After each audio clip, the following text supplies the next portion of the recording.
Of course, he's right. I mean, is it going to be the Sikhs that are going to be opening a lot of the sessions? No. No, that's not the situation. It leads to majority tyranny, and James Madison was exactly right. The Secular Coalition for America, right now, we're lobbying on your behalf to stop funding for so-called faith-based initiatives. They get tax money and then carry out religious functions with that tax money. We oppose that on your behalf. James Madison, when there wasn't one penny, not one penny of federal money, opposed giving to a church a governmental function, even when there was no money changing hands from tax dollars, because he said that it was too much of an intermingling of the functions of church and state, and therefore it should not happen. That was James Madison. But I was in talk radio not too long ago, and somebody called in and said, you know, Jefferson, Madison, those are just two guys, right? Okay, two guys. All right, so let's take that premise and let's roll with it for a minute and say, let's go to John Adams.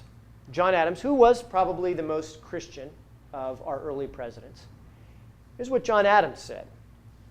The United States is the example of government erected on the simple principles of nature.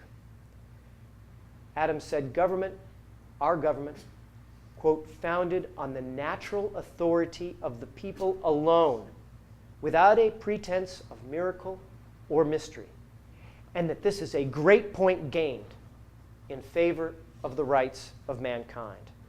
John Adams. And it was John Adams who signed the treaty that many of you know, that was unanimously approved by the U.S. Senate, that was approved by his Secretary of State, that said the U.S. government, quote, is not in any sense founded on the Christian religion. And that language was approved by John Adams' predecessor, George Washington. Washington, Adams, Jefferson, Madison. These are leaders and thinkers of the 1700s Enlightenment. Now, sometimes that made them lightning rods.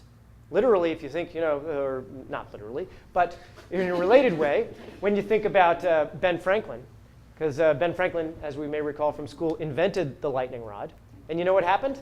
He was condemned. Clergy on both sides of the Atlantic condemned Ben Franklin for inventing the lightning rod because it meant that the lightning would not hit the center for which it was intended. I'm not making this up. There are letters to the editor, contemporaneous at the time, saying, no, that's thwarting God's will, these lightning rods. How terrible this new technology. So they had to face that.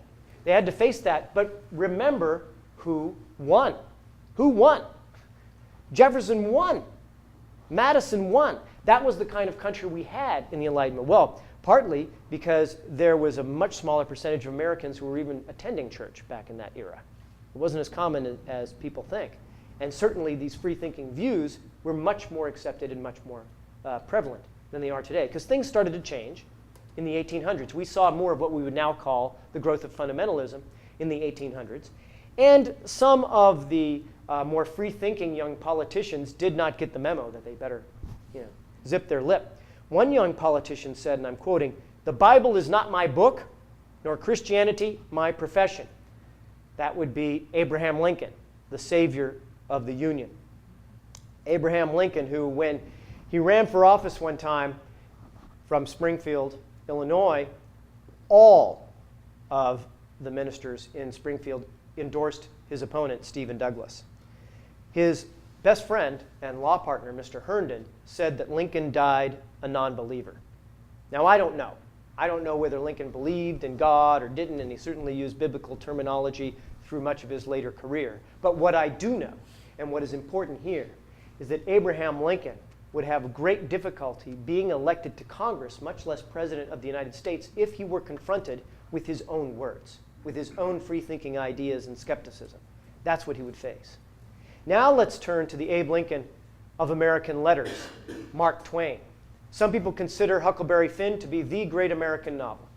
And the central conflict in Huckleberry Finn was Huck going to help Jim escape slavery. And Huck correctly knew, that church teachings were very clear, that Huck would burn in hell forever if he were to help a slave escape. And Huck decided that he would choose to burn in hell forever and help his friend. That is the central part of this story, facing those clear church teachings regarding slavery. But Mark Twain was no less clear. Mark Twain said, and I'm quoting, "If there is a God, he is a malign thug." Mark Twain also said, "I cannot see how a man of any large degree of humorous perception can ever be religious."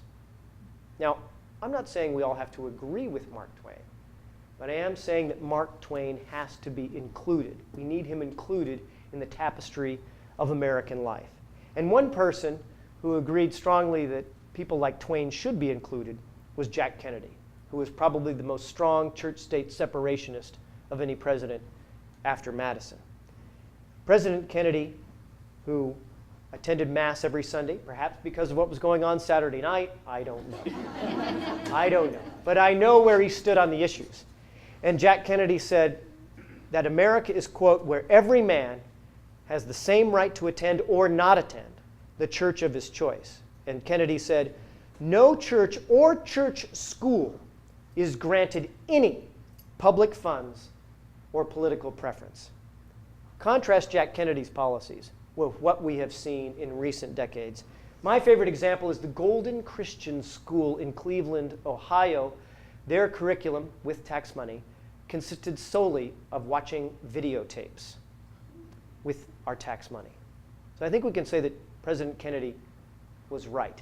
No tax money for religious schools. That is the correct policy. But I believe that in our taxpayer-funded schools, children should be instructed in the Bible. Absolutely. Children should be taught about the Quran. Absolutely. And children should be taught the Constitution of the United States of America. And then they should ask, which of these documents evolves? Which changes with time? And which documents are based on barbaric viciousness and violence and vindictiveness? America needs to be made safe.